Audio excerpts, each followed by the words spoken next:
I think that after COVID, a lot of the blood donation agencies have understood that blood supply is not something that you could take for granted.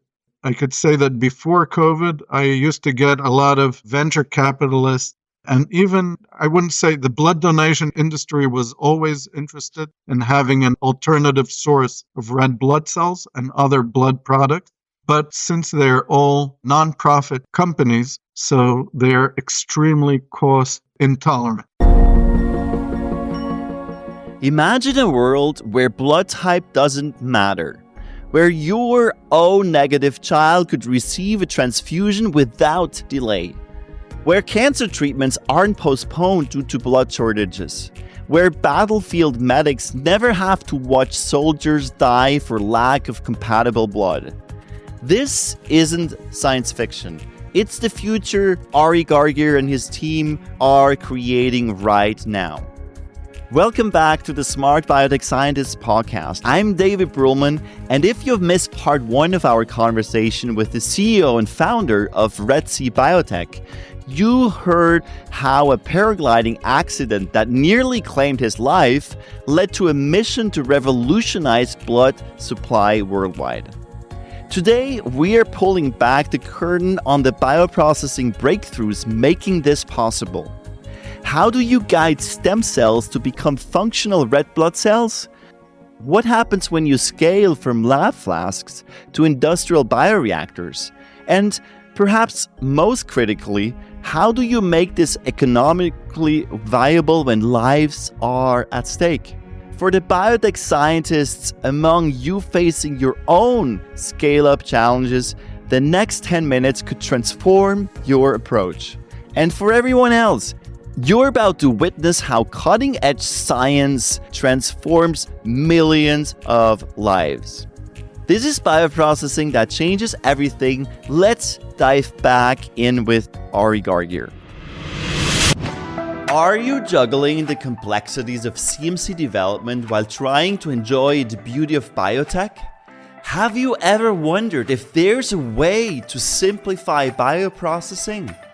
Welcome to the Smart Biotech Scientists podcast, where we're diving headfirst into the very challenges you face. We're breaking it down, demystifying the jargon, and giving you the keys to unlock your full potential. I'm your host, David Brulman, and I get it. With 15 plus years in the biotech industry, I face the same challenges you do. There's a way to simplify and streamline so you can remove complexity, you can skip trials and errors, deliver without delay your groundbreaking therapy to clinics at market, and still enjoy every single step. Do you want to learn how industry experts and I did it? Grab a cup of coffee and your favorite notebook and pen. Now is the time to take your bioprocessing game to the next level. Let's smarten up biotech. Now let's look at once you have produced the blood, because once you have produced it, it's not finished. There's a huge quality control and also a regulatory side and clinical side. What are the main challenges on the quality side? First of all, most important, quality. Quality safety.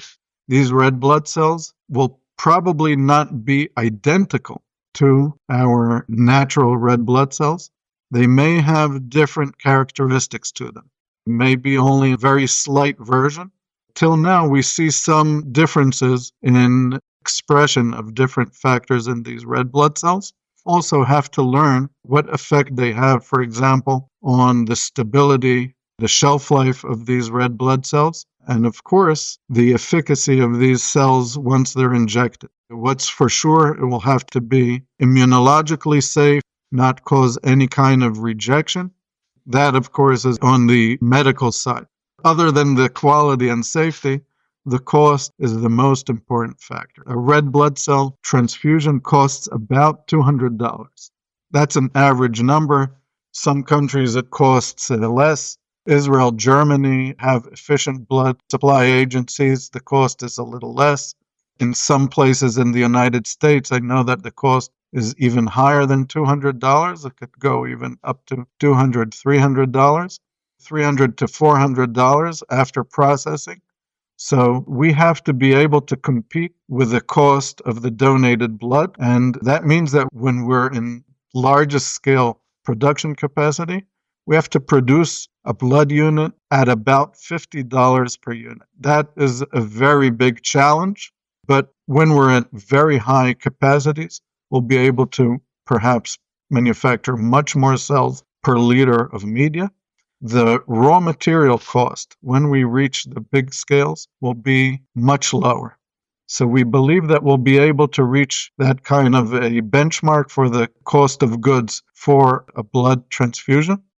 If you compare us to also the cultured meat industry, they will have to produce a kilogram of meat for about $5. If you won't be able to reach that kind of a number, we won't eliminate slaughtering.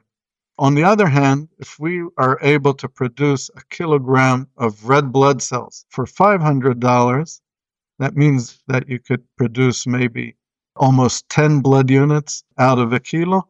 We will still be very profitable. So the calculations show when we reach the scale, we'll be able to compete there.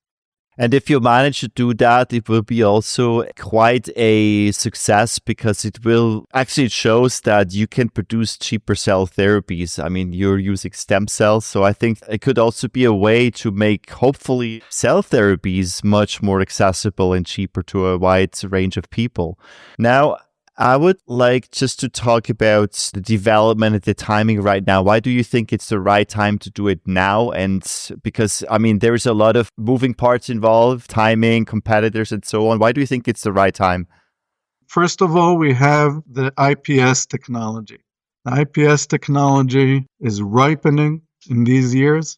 Quite a few clinical trials out there where cell therapies using IPS cells, natural killer cells produced from IPS, all kinds of cell therapies that utilize IPS are out there. So if I look at the regulatory pathway, even though we are not a classical regenerative medicine company, nevertheless, we will not be the first ones doing clinical trials or going to market with an IPS-derived product, which means that on the clinical side, I believe that this is the right time to be in the generating product from IPS. Also, even though the cultured meat companies have not yet reached their cost targets and scale targets, and perhaps investors are on their necks to reach that point, I believe they'll reach it. Perhaps take longer time. It will be difficult, like any stem cell or high quality product like this. They'll reach it in the end. Our environment needs it. The animals need it, so they'll reach it.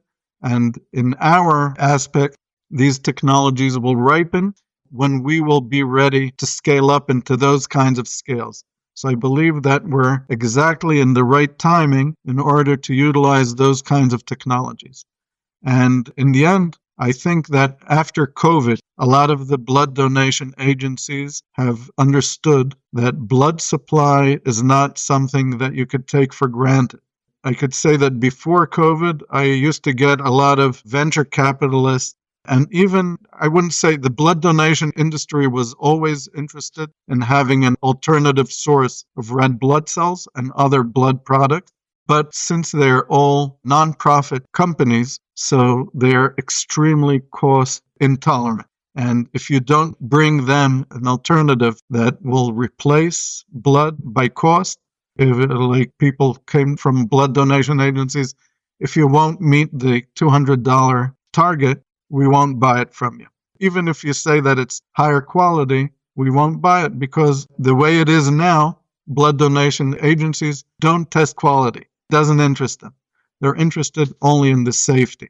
On the other hand, you have VCs that said, okay, you have donors. Why develop a product when you have people that are giving blood for free? But the big organizations, blood donation agencies, military organizations, health ministries understand that blood is not something that is supplied easily.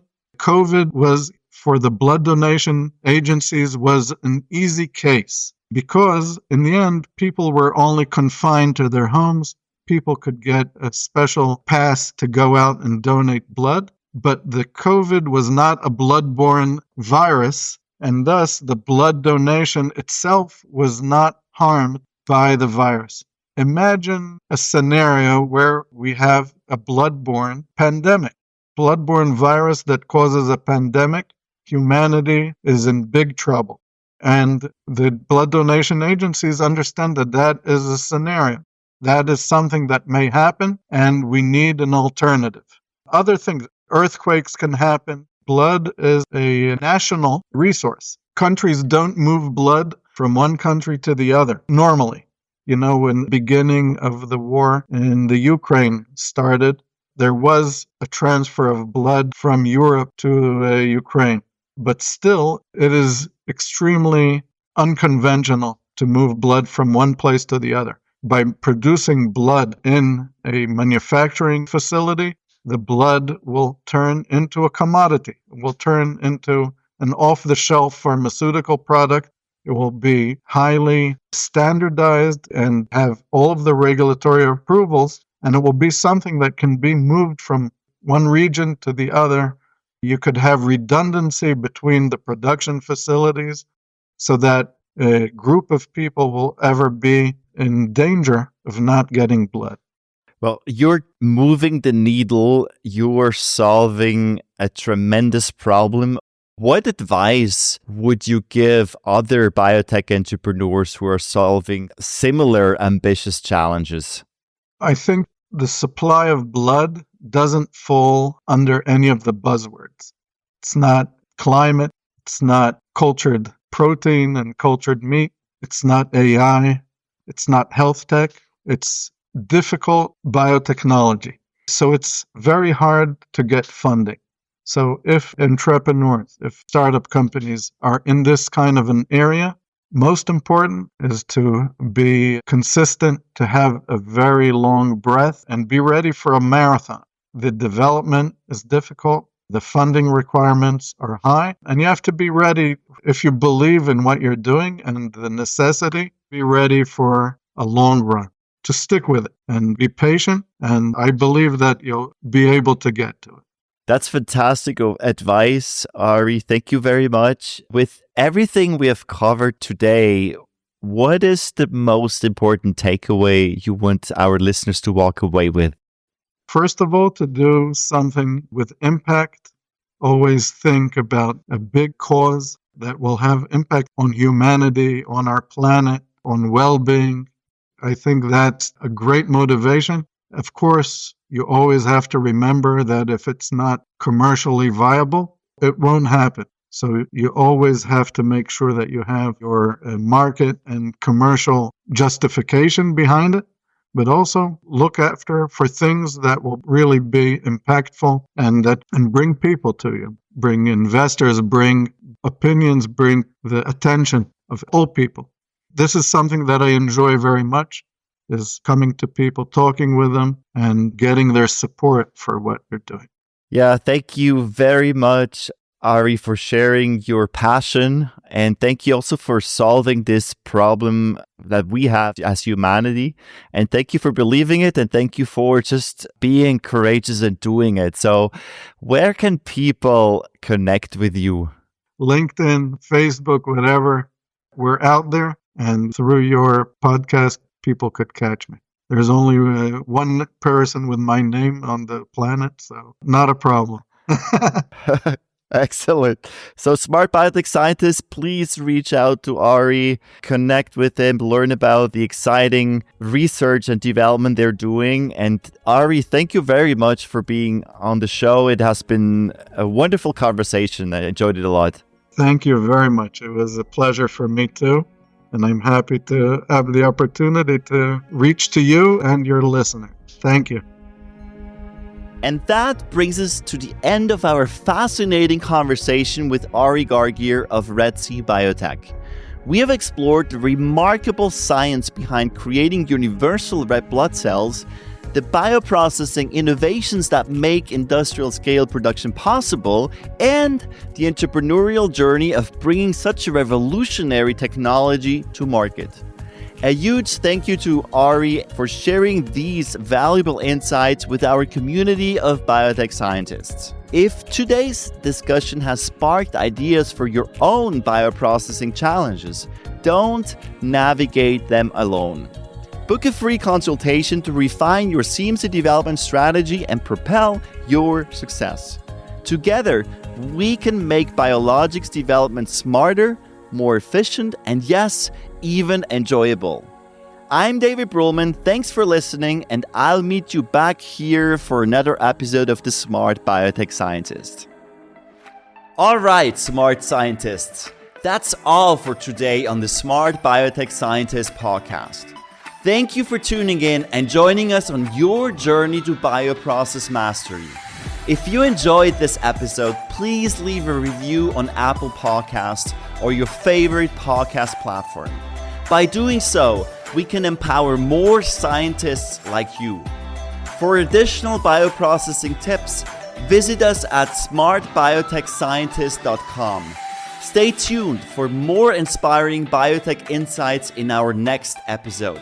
Until then, let's continue to smarten up biotech.